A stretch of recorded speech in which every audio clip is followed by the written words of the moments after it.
Hello hello hello.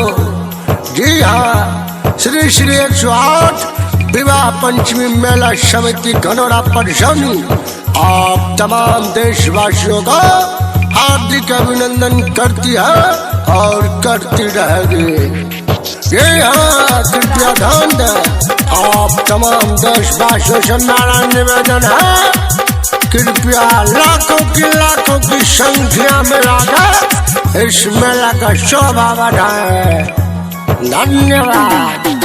गितिया छौरी गे हे गई पूजिया छौरी गे, रीतिया छौरी गे हे गे संगीतिया छौरी गे। तो मिले ओई है सुनिय केला गनौरा के मेला गे।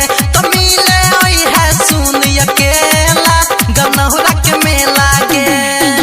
नेहवा छौरी गे हे कोई पूजवा छौरी गे, रीतिया छौरी गे हे कोई गीतिया छौरी गे। तो मिले ओई है सुनिय केला गनौरा के मेला गे। तो मिले ओई है सुनिय केला गनौरा के मेला गे। मोए भी तो थोड़ी से कपार फोड़ देबो।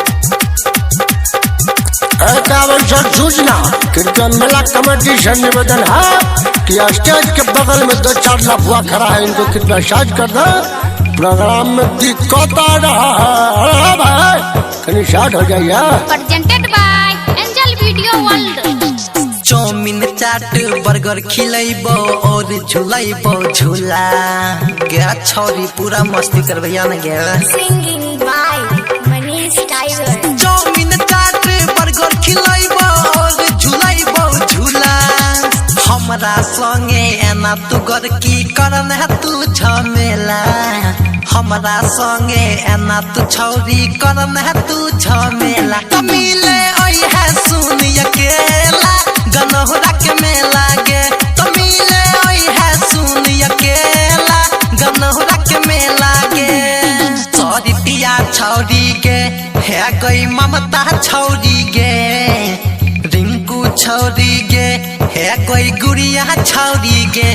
तो मिले ओई है सुनिय केला गनौरा के मेला गे।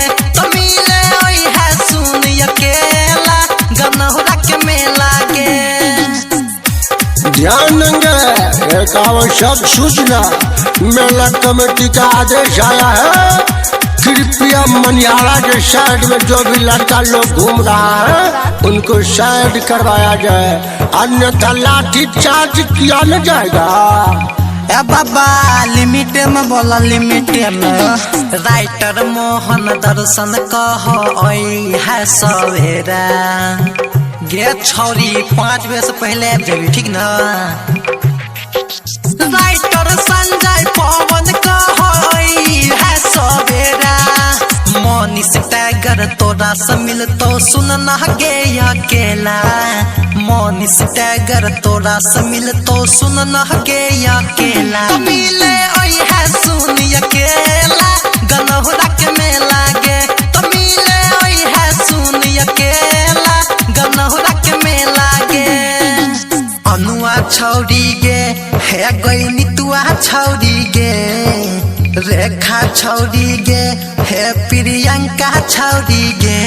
तो मिले ओई है सुनिय केला गनौरा के मेला गे। तो मिले ओई है सुनिय केला गनौरा के मेला गे।